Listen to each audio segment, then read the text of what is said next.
Welcome back to the Real Sports Science Podcast with Matt and David. We got some exciting stuff coming back. We're back. And we got some exciting stuff coming up for you. This is the Real Sports Science Podcast. Let's get right into it. Let's go. It's been so long, I just tried to think about the timing of our intro and when to come in. Yeah. Yeah, no, Jesus, it's been ages. Excited It- to be back. I don't know what this thing does, but yeah, no, it's pretty cool. What is Mike? Yeah, I know. I was thinking about when the last time we recorded was. Even the last episode we dropped was with Patty Harrison, which was a great chat with him. If you haven't listened to that, or if you haven't listened to any of our episodes, go back because we've got 46 of them. I think 45 or 46 of them, Yeah, which has been great. 46. Yeah. It's If pretty you're decent. new, go. Yeah, we have a ton of great interviews with guests. Awesome chats with you and myself. But first of all, how are you doing? Where are Yeah, you? decent. Yeah. Same place as last time actually. I'm back in the UK, but same room, same room as last time. So nothing much has changed. But I'm wearing a new t-shirt, new jumper.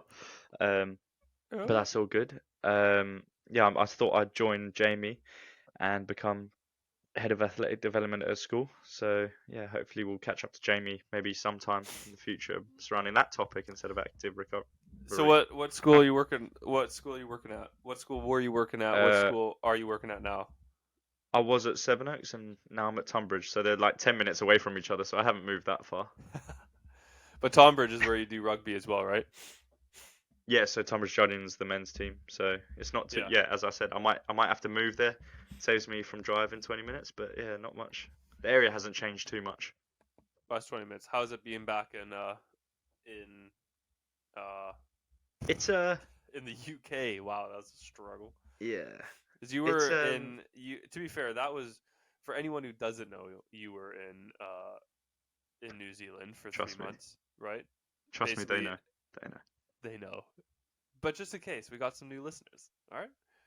It's True, fresh. true. It's fresh. It's a new academic year. Maybe we got some fresh listeners out there. You were in New Zealand, basically interning as S&C coach for Waikato Rugby. Yeah. Yeah, yeah. Did I There you get go. that right? 100%. Yes, I was at Waikato, and it was very, very, very good. Now I'm back here.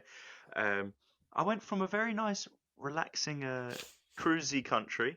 When I arrived there, everyone was smiling, and then I arrived back here, and I was looking around the airport, and everyone looked like they wanted to fight me. So, there's been a bit of a mood change, that I've noticed. Not as much kava, which I've been missing. Uh, And what else? what's the thing called when they do when they cook in the ground? What's that called again? A hongi. Hungy, A hangy. hangy. Did you do that more than once? Did you do that quite often, or? Because I'm searching how to say a hanger. Yeah, there you go. I've only did it once, and that was at the start of the trip, so it's gone straight out of my head. Yeah, Um, you didn't do it again. yeah, That's too bad. no, no. It was good the first time. Then I tried taro, which is that vegetable that's like really, really good for you. Like the protein gets all the massive there, Aren't most which was vegetables quite pretty interesting. good for you? No, it's a fake news conspiracy theory, David.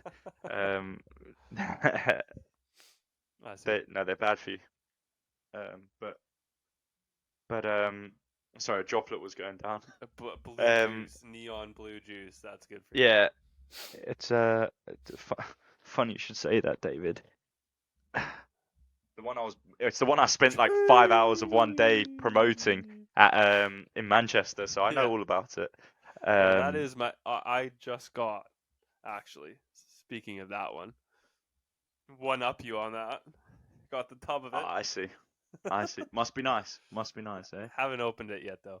So I'm waiting for the right time. That But is my uh, favorite. but yeah, now I'm back, and yeah, it's interesting. It's cold, So when I was out there, it was during winter. Now I'm back here, now it's winter, so I've had no summer this whole year. So poor me. But no, it's exciting times. It's very exciting. I'm slowly getting the gist of it, getting back into it. How about you? What have you been up to? Oh man. Had my annual review. We actually talked about that when we recorded, but we never dropped that interview or that podcast. So It was fine, but my annual review. You have to go through an annual review for your PhD every year, basically to check that you're on track and that they'll put you into your second year or into your third year. So I passed it.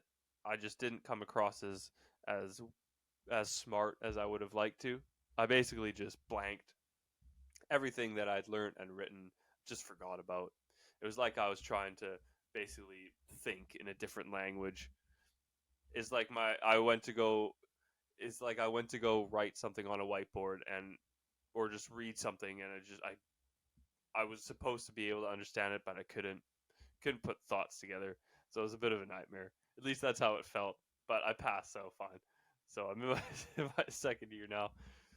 Uh, I'm trying to finish off my first study, which feels like it's been going on forever, but I'm close to being finished that. Got another short 3 week study planned for the next couple weeks, and then in the new year I'll be hopefully starting piloting for my third study. So things are Jesus. ramping up. There you Yeah, go. lots to do. Coding all the time to try to analyze for my first study. So if anyone wants to help me code, that'd be greatly appreciated. But yeah, it's been good. It's been good learning a lot, which is cool. Doing some really fun things with British Athletics. Doing more testing with them, with their athletes, which is really fun. Mm. With some of their athletes on the world class program. So I'm kind of lead like lactate testing for a few of their athletes, which is a really good time. Just getting to know the athletes a bit more. That's all good. Yeah, yeah. I'm trying to think of what else I'm doing. Got a little side gig doing like content stuff with like this futures program at British Athletics Futures program. So like run their Instagram account, which is pretty cool. Oh, So actual. so if they have camps, so they got a camp this weekend. The Futures Paralympic program has like a camp, so I'll go to that for a few hours, whip around with my iPhone, take some videos to get content to like make reels and stuff to post, and then during season I'll make graphics for them, um, which is fun. So it's like a little side thing, which is cool. Oh, I'm mate, that's saving up. class, eh? Yeah, I'm saving up at the minute to buy an actual camera, so I'm not just like the creep with his iPhone filming. What camera are you thinking about getting? Um, Sony A7 III, it's called. Oh yeah. Basically, I've got a couple friends who know what they're actually talking about. So I was like, "Hey, what's a camera I can buy secondhand that would wouldn't be insane amount of money, but also wouldn't like I wouldn't outgrow it in like 6 months. You know what I mean? Like a Mm. decent camera." So they said A7 III. So I found a few. So I'm trying to save up for one, so I can get it because then I can actually like just take How more much? How content. much do they go for? New, I think they're like 1,200 pounds, just the camera, no Peanuts. lens, just the body. But I found on Facebook Marketplace there's a bunch of secondhand ones, and there's this one where you get the camera, two different lenses, like this big off-board screen, a small rig, and then an onboard microphone as well, for like Oh yeah. 560 or something. Holy, that's a good price. Yeah. So and one thing I've learned is shutter count is important. So like shutter count, basically the amount of times the shutter's been clicked, is like miles on a car. Mm. Um, and usually cameras are good for like around 200,000 shutter counts or shutter clicks. And this one's got 8,000. So it's like as far as like as far as used Yeah. cameras goes, it doesn't have that many Yeah. that many clicks. Does that make Oh sense? Jesus, I didn't actually know that. Yeah, yeah, that's all good. Yeah, it makes sense. Like a car can't go Mate. forever, like 200 miles or whatever. So this one's only got Mm. 8,000 miles, basically. That's all good. Jesus, So that's a nice fresh one then. yeah, Done. Um. yeah. Yeah. Bloody hell. So yeah, so that's pretty fun. It just means I'm busy, but I think everyone's busy. I've stopped Mm. I've stopped saying that like people, like you chat with people and you're like, oh, how you doing, whatever, da da da. They ask you how you're doing, you're like, yeah, good, like I'm busy. I've just stopped saying that because everyone's busy. Do you think people are busier in the winter than summer? Because like I find summer people are less busy. Have you noticed that? I could be just chatting absolute wizardry here, but I genuinely think Wizardry. everyone just knuckles down in winter, but then summer Yeah. they're more free to be like, oh yeah, let's go grab a pint or let's go do this, let's go do that. But in winter they're like, no, no, I can't, mate. I've got to knuckle down. I wonder if if there's a correlation or if that's a thing. I Uh, in academics for sure, surely, mm, because like new school year, everyone's there, so you're doing research, all that kind of stuff. Like you yeah. in the summer, there's no kids or like there's less of them or whatever. Mm, People are on holidays. I think generally just like there's less people in the summer. I would agree. I yeah. would say people are busier in the fall. Or There you go. So then, do you know what I also think though? Like the days are so short. yeah. So then, well, they feel shorter, hey, because Yeah, there's sunlight. Yeah, exactly. Like, in the summer, if Yeah. someone was like, "Hey, let's go grab a pint at like 9 p.m." It's still bright outside. You're like, "Yeah, it's midday. Yeah. Say less." Yeah. True. Right? If someone told Totally. me at 7:30, "Hey, let's go grab a pint," I'd be like, "Absolutely not. I'm in Yeah. my I'm in my I'm in my dressing gown already. Yeah. Yeah. I'm in bed. What are you Mate, that's saying?" yeah, that's hectic. Yeah, no chance. Yeah. No chance. Okay. So then would you say you'd have to plan for winter? Do you know what we're talking about this episode? Are you trying to lead us in? Oh, Are you 100% I'll trying to try and lead lead us us into in. something? Choo! It's like, Nah, shut you up, have to David, sit. about what you're doing with talking about winter in No, no, Canada. no. I was just thinking like because it was a general thing, and then I realized, oh wait, that could definitely link into what we're planning to talk about. Yeah, Um, but no, we'll hop on to why we're talking about winter in a second, because we got new plans for what we're planning to do. yeah, yeah, yeah. So I think like this past year, obviously, I just got actually a Facebook memories thing. You know how it's like, oh, look back at 11 years ago of how Mm, cringy you were. Anyway, I got one of those, yeah. and it was 12 months ago. We dropped episode 11, which was our first guest, Oh, which holy. was Hayden. Jesus, So what a way to start. yeah, yeah, the Scottish lad. Anyway, so Yeah. it's been crazy, but we've been doing this for over a year now, which is exciting. Um, but it's all been like one-offs, kind of, right? Like we have a bunch of like every episode is it's its own thing. Yeah, yeah. Yeah, and so we thought of changing it up a bit for a few Yeah, different I reasons. took sort of inspiration off of Andrew Huberman's podcast, which I love to rave about, where essentially, instead of just doing those one-offs, we could string a topic together and get so many different people from different aspects or different fields of research or fields of work to best bring sort of a round table discussion and get different points of view to Yeah, spark conversation and bounce ideas off each other. And then at the end, go from what David and I have learned and a bit of a reflective episode and summary. which we love. We love reflection Yeah, and summary to conclude. Yeah.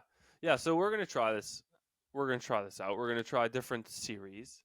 They could be wintering or off season, which we'll talk about in a second.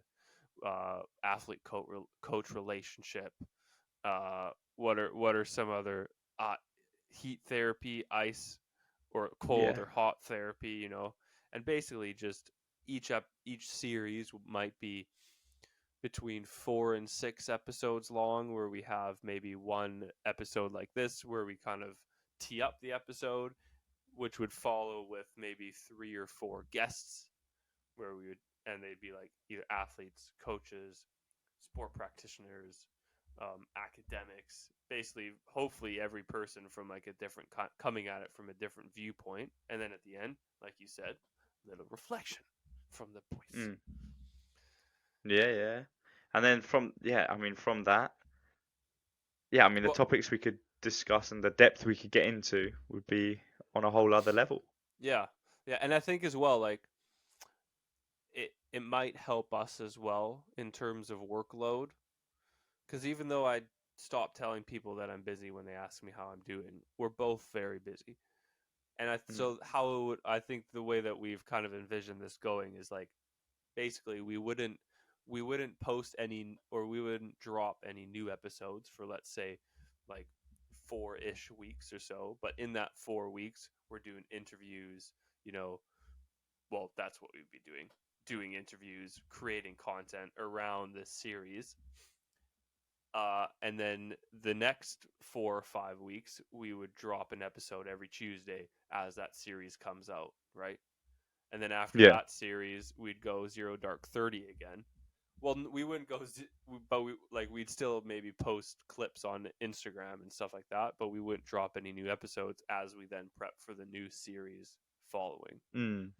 So I think because before we were kind of working a week to week basis, like we would like record on Friday to drop on Tuesday, and then after Tuesday we would just start again for the next Tuesday, and it was pretty crazy, wasn't it? Yeah, no, 100%. Yeah, it was just a bit because it was trying to plan ahead, but the planning ahead, it was just, yeah, it just accumulated and just got caught up at times. So yeah, it was difficult. And Yeah, then when I was out in New Zealand, the time difference didn't help so much. that made it difficult, obviously, but that's fine. So hopefully this way just like lets us kind of take those 4 or 5 weeks, really put together a really good bit of content, and then in the next 4 or 5 weeks drop this series every Tuesday, um, Hell yeah. which I And then think would be exciting. yeah, so let's dive in. First episode, Let's go. Yeah. winter, first series. Sorry, wintering. So David and I were talking about this, and we thought, geez, I remember our conversation. We were just like, oh, what should we do the next podcast on? I don't know. Like we're like, oh, what's happening now? And then we realized, oh, we're going into winter. So we thought, wintering, winter. What does that mean to us as like people who work within sport? Where have we heard that term before? And for me, it's a term that I always saw in like different people would say, "Oh, I'm just going to like hibernate." I always saw that word get thrown around, or wintering. And I read it in a book from Ross Edgley after him. I think it was either Blueprints of Training or his one surrounding resilience. And I first read it there, and essentially he said wintering is a term where you go into hibernation, and there's either two things that can happen. You either recuperate or recover from, in his words, like an adventure that he's done. So when he swam across Great Britain, he used wintering as a term, as a way to just recover his shoulders, get his rehabilitation done, just basically hibernate, recover, sleep, focus on his sleep, getting back into a cycle, so that he could come out in spring or summer and stop battering his body. Or I've seen it get thrown around as a concept of, let's get wintered, we're going to put on size, we're going to get massive, we're going to increase volume, and we're going to come out and hit peak performance when summertime happens, like, which is normally through athletics, I'd say.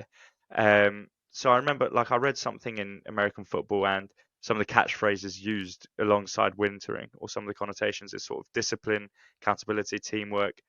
Teach them to handle adversity, getting stronger, getting bigger, getting faster. So that's the way this American football team used it, or sort of every single football program in America uses it. And essentially, weight room side will focus on the hang clean, push press, hang snatch, squat, deadlift, all the main compound lifts or Olympic lifts, and just hammer them to get as big as possible. So the first phase will be simple and straightforward.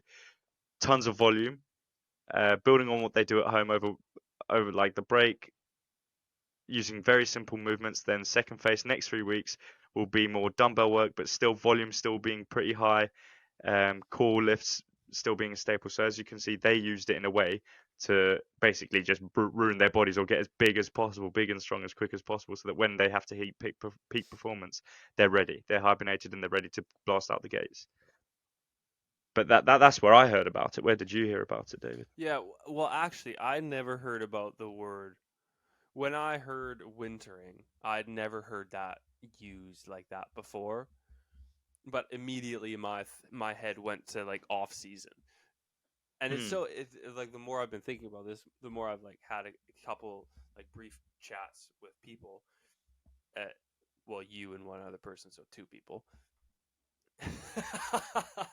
Over here, just like this I made the networking cut. genius. It's Matt and one Yeah. other person who I see daily. It's not exciting. I have friends, guys. it, it's so dependent on, I guess, your sport. So like for me, or what you just said, it was like called wintering because it's always during winter, and then you come over and go, and so you're ready for the summer, right? But like for me, off season in ice hockey would be during the summer. So it's the same concept, but I need to then like take those months when I've recovered first after 2 or 3 weeks after the season of not doing anything, of really recovering, then starting that off season or wintering process in the summer to get ready for the next season, right? Which then runs in winter. Um, but yeah, so I'm very interested to see, because I have my own experiences as an athlete of um, changing like your focus during wintering or during the off season of what's important, and depending on what your goals are for the season and when you need to peak and all this kind of stuff and what's important. like like in hockey, I think it's very similar to football. A lot of the times it's like that's your one chance to make gains in the gym, because during the season's too hectic. You In the gym, you just try to maintain as best you can during the season. So the summer or the off season is the only time when you can really hammer it in the gym to try to get as strong and fit as possible. So for me, that's what I would see wintering or off season as. But I'm Yeah. really excited to see like how other sports do it, and then what, like, maybe in more technical sports, like how do you balance priorities? Because even though you're not competing, you can't get you can't like make crazy gains in all Mm. areas of your off-season goals. You know what I mean? Like you can't get stronger, faster, more fit, technically proficient. Like you can't get so much better at all of those in a short period of time. Like you just can't. So like how do you um prioritize your priorities? How do you get your priorities Mm. straight depending on like what your goals are for the next season, I guess? Yeah. I mean, so yeah, it's difficult, and it will be interesting to hear what others will have to say once we get them on. But like I'll just read what some of the quotes I've heard from like, so Ross Edgley said every year people train in the summer but tend to let themselves off in the winter when it's cold, wet, and dark. However, and he used this from the ancient Greek Stoic philosopher Epictetus. Epictetus. No idea. He advocated the need for preparing in hard and brutal conditions. So he essentially being ready for war, and he quoted, "We must undergo a hard winter training and not rush into things for which we haven't prepared." Someone else who also believed this was Muhammad Ali, who said, "The fight is won or lost far away from the witnesses, behind the lines, in the gym, and out there on the road, long before I dance under those lights." So basically, just saying, I think they all had the same sort of idea where wintering, whether it be off season or whatever that period is, where you get that chance to just recover, make sure your body's at 100% and training it to be at that 101 or 102% as well. So you don't want to go into wintering. You wouldn't what you from that term, you wouldn't want to go into wintering and then come out with an injury. Yeah, Or say that'd be if your dumb. body's say if you've got a broken leg, then you're looking to rectify that broken leg and come out that gate not stronger to a stupid extent where you're massive on top but you barely work your legs. You want to make sure that that right leg or broken leg is that focus of getting back stronger. So it's just a chance to recuperate and get even better. And then the big thing about winter is you're training when no one wants to train. Like even now, I've come back from New Zealand. I'm like, I need to get back into running. I need to get my 5Ks done. I need to go do this, do that. And then one rainstorm hits, and you're looking at that track or wherever you want to go run or Oh, do a block of venture, and you're just staring at it, and you're like, oh, it's gonna be. And then you'll find excuses. Like I remember I was meant to do a pitch run, and I was stood there, and I was like, well, I can't do that. I can't have my muddy boots getting all muddy, and then I have to pop them in the car, and then my car's gonna be all muddy, and I'm staring, finding any excuse. Oh, what if one of my studs isn't fixed on, and then I realize, wait, I've got running shoes and I've got access, and I'm lucky enough to have access to a running track. get on that running track and just do a block there. And I ended up doing it, and I'm a legend. No, but it took a lot of convincing and And I'm a some other legend. people just to say, nah, a lot of other people to pull me aside and say, nah, look, just stop being a little wet wipe and get back on there. It's So tough. It's tough though. Like it I'm on is. this program at the minute, Omnia Performance. Shout out Omnia Performance, getting me back in Yeah. shape. That's like 4 times in the gym a week and 3 runs. And like 2 weeks in, I was like, I'm in trouble because I'm in the UK, and during the months of November to April, there's about 5 sunny days, and we've already had 2 of them. So I'm screwed. Like I'm gonna get wet a lot.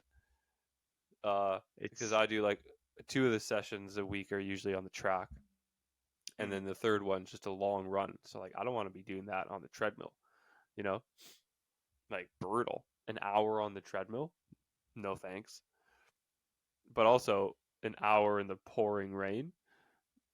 it's and to be fair with that, I saw, obviously it's a very obvious thing to state with that.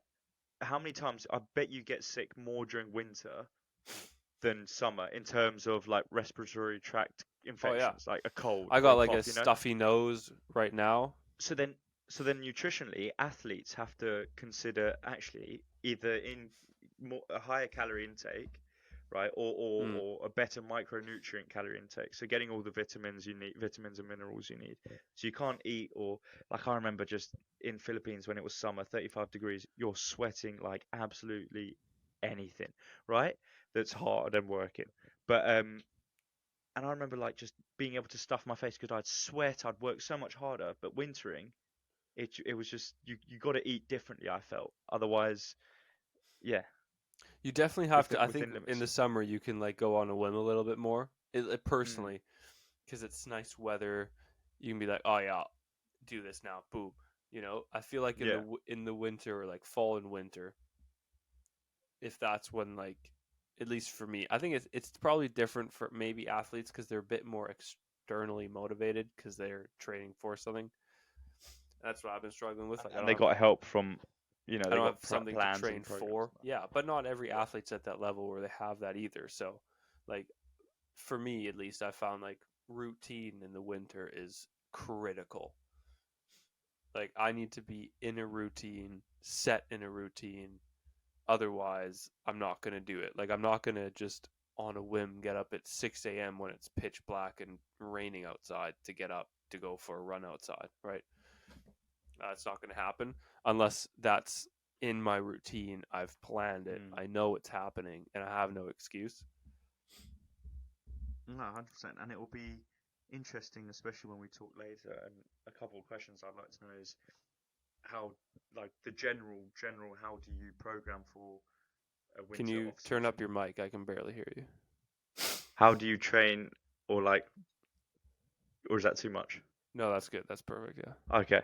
How can you train or like how do you just program generally for an off-season period?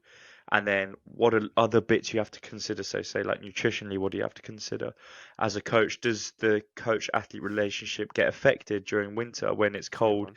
and you're trying to tell your athlete, boy, we gotta go outside, and he's like, no, I don't want to. Or like little Mm. things, because and then does it affect age and experience? Like a 35-year-old football player will be like, okay, I know the drill. Let's go. Let's get it done. Whereas a young buck 20-year-old who's like, I don't need this. I'm completely fine. Yeah. I'll just get on the walk bike and bet. Like, does that affect the coach-athlete relationship? Yeah. Um, Or like what other and what athletes need, or how different athletes are like either motivated differently or need different things. You know. mm, as well as In like, sorry, the science behind it.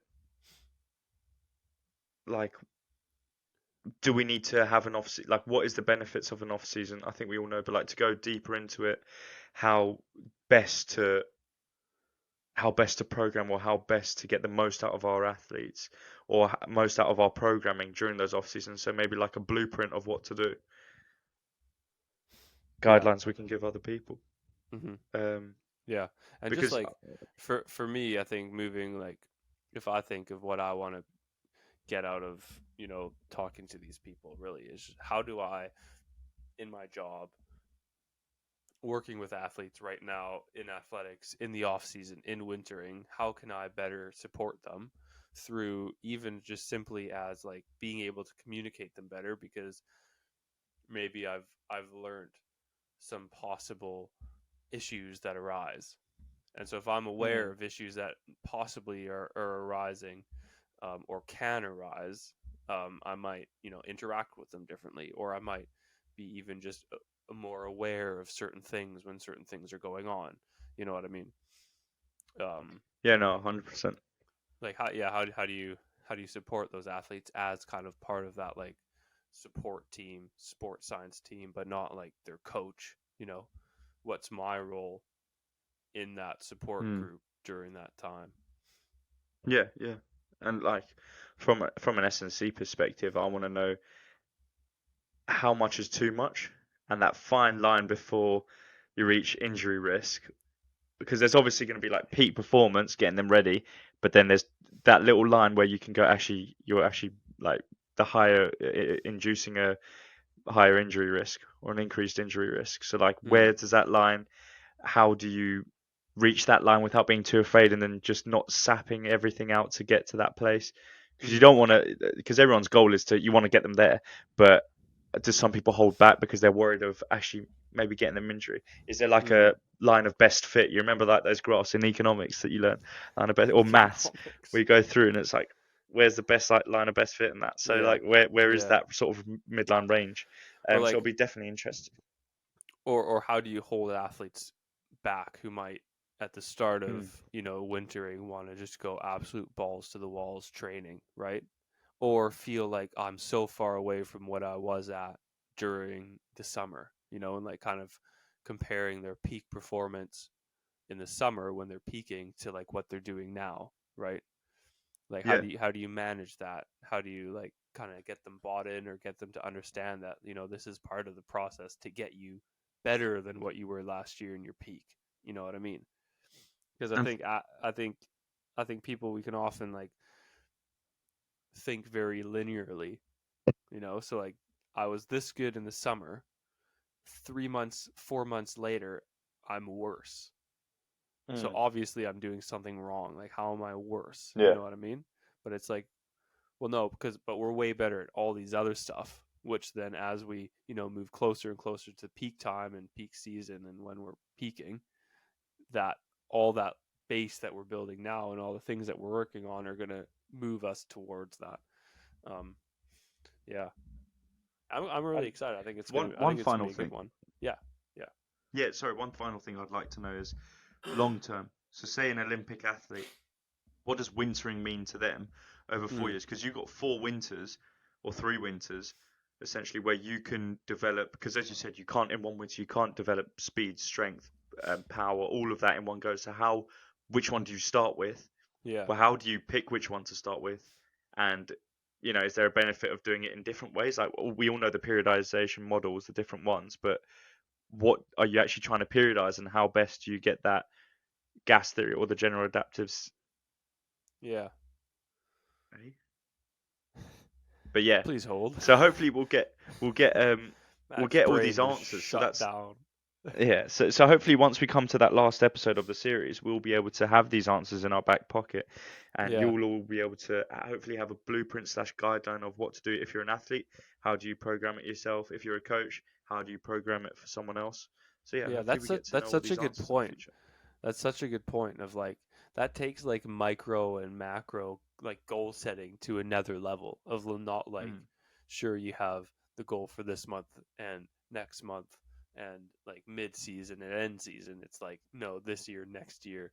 Like how far ahead do you plan? I guess It's it like depends. it's like programming in a massive sense. So like Yeah. say if you start with a box step up um as a program, you go box step up and then afterwards you go dumbbell step up because you're trying to alter varying where the weight is held now. So now it's dumbbells here, increases more stability. Now what else are you going to do to go progress it? You're going to progress the speed or rate of power that you're going to apply. So we're going to do like a switch leg when you go up on the box step to increase power. So it's that on a broader scale Yeah. with it. So Just it's zooming going to be out to like interesting to see. Yeah, 30,000 yeah, feet. Yeah, no, I 100%. So think it's going to be I think very it'd be good. interesting. Yeah, yeah. And for those of you listening, if you have any ideas of like, actually, that would be kind of a cool series that I'd like to kind of get a few different viewpoints from, let us know. Drop us a DM on Instagram. Go follow us there. We'll be dropping these episodes again on YouTube as well. So follow us on YouTube, RSS Podcast on YouTube and on Instagram. So follow us there. Follow us on Spotify or wherever you get your podcasts. And if you have been following us, we really appreciate it. It's been Love a you. crazy year. Yeah. And we're excited to kind of keep this train going and kind of throw a couple more logs on the fire. It's been a little bit cold. Nice little winter reference there for you. There you go. No Campfire. big deal. Yeah. Yeah, but we're excited to kind of get the steam going again on this train. So we'd love to hear from you, and if you've been kind of waiting around, seeing what's happening, we appreciate you. We appreciate all those who have been listening, and drop us a line because we really enjoy when we hear from people that actually listen and get something from the episodes. Yeah, no, we'd love to hear from you guys. We enjoy it, and yeah, give us suggestions on what other series we can do along the way. And if you've got a grand series that we love, maybe we'll get you on one of the episodes, eh? Boom. That's right. That's right. Yeah. Yeah. So again, go follow us. We really appreciate those who have been following us for the past about 13, 14 months of the RSS podcast. And we'll see you for episode 2 of series 1 Wintering next week. Matt, take us out. This has been the RSS podcast. We're out.